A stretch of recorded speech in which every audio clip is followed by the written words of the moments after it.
justamente estamos en comunicación para conversar este tema con Eduardo Leblanc, que es defensor del pueblo de Panamá y que está en comunicación con nosotros. Eduardo, ¿cómo le va? Lo saluda acá Darío Misraji. ¿Qué tal, Darío? ¿Cómo estás? Saludos allá hasta la Argentina.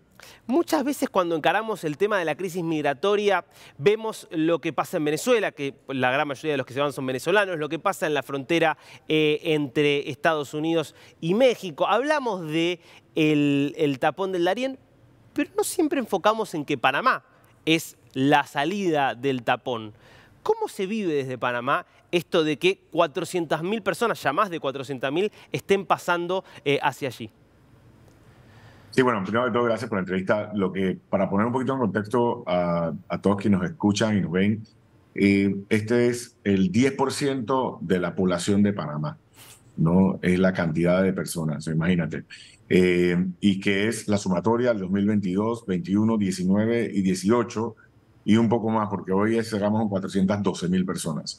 Para nosotros es un lugar muy inhóspito, muy complicado, donde efectivamente hay bandas criminales que se han tomado la migración, donde hay un golpe durísimo al ambiente, donde hay lugares como Bajo Chiquito, que es una población indígena de 300 habitantes, donde un día amanecen 3.000, otros días 2.500, y así. Tenemos sistemas muy desbordados en estas áreas inhóspitas, que nos hace difícil la defensa y promoción de los derechos humanos, no solo a las personas que están en movimiento humano, sino también a las poblaciones de acogida, como le hemos llamado, que son en los lugares fuera de la selva, ¿no?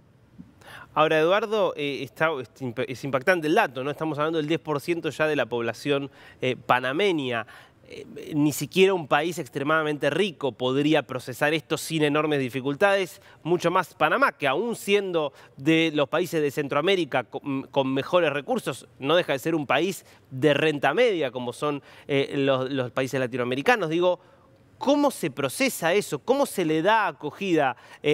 O ¿cómo se atienden todas esas necesidades cuando también hay un pueblo panameño que tiene necesidades importantes? Sí, la verdad que te agradezco esta reflexión. Es tanto de las cosas que nosotros como autoridades panameñas y esta Institución Nacional de Derechos Humanos nos reclama o nos exige nuestros connacionales. Es, bueno, desviando esfuerzos y recursos hacia una situación que el año pasado era desbordante y este año es casi incontrolable. Hablamos de personas que no sabemos, por ejemplo, no sabemos cuántas se quedan en el camino, cuántas mueren en la selva, porque no sabemos cuántas entran, miles y millones de dólares gastados o invertidos en agua, en aseo, en comidas.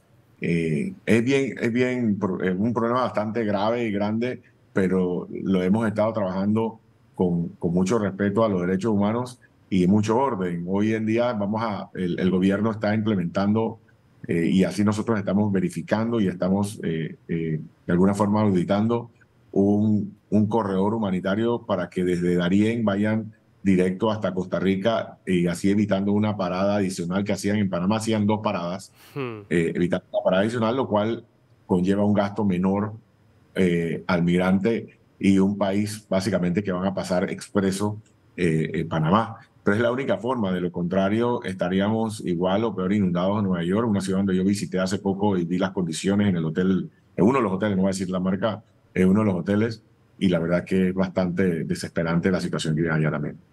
Ahora, esta situación de este corredor humanitario, digamos, ¿ustedes les proveen, por ejemplo, de transporte? ¿De qué forma facilitan justamente el tránsito para permitir que puedan hacer de un tirón, digamos, todo el viaje?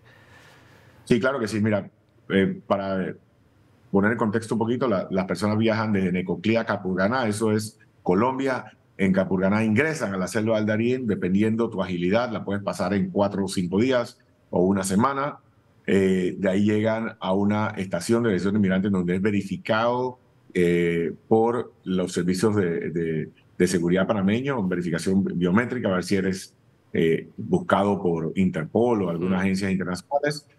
De ahí se le da ayuda humanitaria, están organizaciones internacionales, está la Defensoría del Pueblo también, donde los ayudamos en reunificación familiar, en temas médicos, se le da comida y ellos pagan el pasaje a los pobladores en las canoas, esas imágenes que ustedes están poniendo, lo pagan, igualmente pagan el bus. Luego de que se le da esa asistencia, ese registro, se le da comida por parte del gobierno panameño, pagan ese bus hasta el Paso Canoas, que es la frontera con Costa Rica. Lo que se va a hacer a partir de estas semanas que vienen es que se va a pasar directamente a otra estación de recepción de migrantes en Suelo Tico, más o menos, para poner una idea, es como a 5 kilómetros después de la frontera con Panamá, de forma tal de que ya no tienen que hacer ese paro o ese alto ahí, el cual puede ser producto de trata, de tráfico o de extorsiones, ¿no? Usted decía el caso de algunas comunidades, sobre todo las más cercanas a la frontera con Colombia y más chiquitas, que de repente se encuentran con 10 veces su población en personas que vienen cruzando la selva del Darién. ¿Cómo se ha modificado, más allá de esos casos extremos, en general la vida en Panamá, la vida de las ciudades, la vida de las comunidades a partir de que empezaron a llegar estos flujos de personas? Buenísima pregunta. Mira, nosotros tenemos un informe que está colgado en nuestra web, en defensoría.gov.pa, donde hemos evidenciado de que niños abandonan las escuelas para trabajar en las canoas, niñas abandonan también para trabajar en las cocinas y también en las canoas ayudando. No hay cultivos porque el ingreso viene de los migrantes, porque ellos les cobran obviamente por el pasaje. En esas canoas también les cobran por poner sus carpas en esas estaciones, en esos pueblos de acogida, perdón, porque ellos no pagan en la estación de recepción, luego en tierra firme, porque eso estamos hablando es ya en la selva, luego ya en la provincia de Darién, en un lugar que se llama San Vicente, no se paga nada de eso, pero mientras que esa ruta de descanso, después de salir 7 días o 5 días a la selva, tiene un ingreso estos habitantes, pero lo que nos está tocando es escuelas cerradas por falta de estudiantes, falta de agricultura, cambio totalmente de la población y de la cultura. Estamos hablando de lugares muy autóctonos, los cuales ya están siendo impactados adicional a enfermedades que ya estaban totalmente erradicadas de Panamá y que hay que tener un mayor control sanitario, ¿no? Claro, es una modificación. Claro, toda la estructura económica incluso empieza a modificarse por la economía que se monta en torno a estos inmigrantes. Yo tengo una última pregunta para hacerle, Eduardo. Obviamente hablamos mucho de esta crisis, está claro que nadie tiene una respuesta. Desde su punto de vista, ¿cómo se podría, no sé si solucionar, porque probablemente no tenga una solución, pero mejorar, alivianar por lo menos la carga que implica para todos esta situación? Bueno, la única forma de afrontar este tema y bajo la óptica de que migrar no es malo, no podemos satanizar la migración porque evidentemente usted me mira a mí en este momento y yo le puedo decir, yo no soy de origen indígena, yo provengo, mi apellido proviene de un migrante francés que llegó a la República de Panamá. Entonces la migración no es mala, pero ¿cómo logramos trabajar en esto? Bueno, logramos trabajar en esto a través de la unidad. Necesitamos trabajar qué está pasando, por qué 262.000 personas han abandonado la República de Venezuela, por qué 48.000 personas han abandonado la República de Ecuador.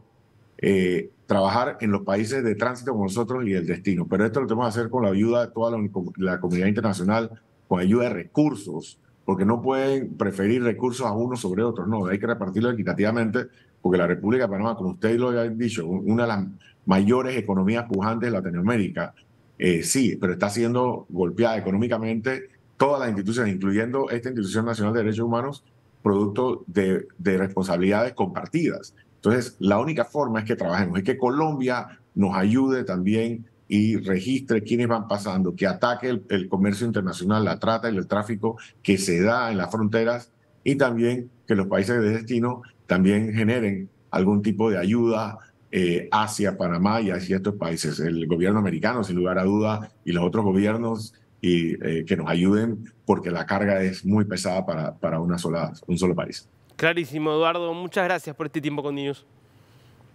Gracias a ti.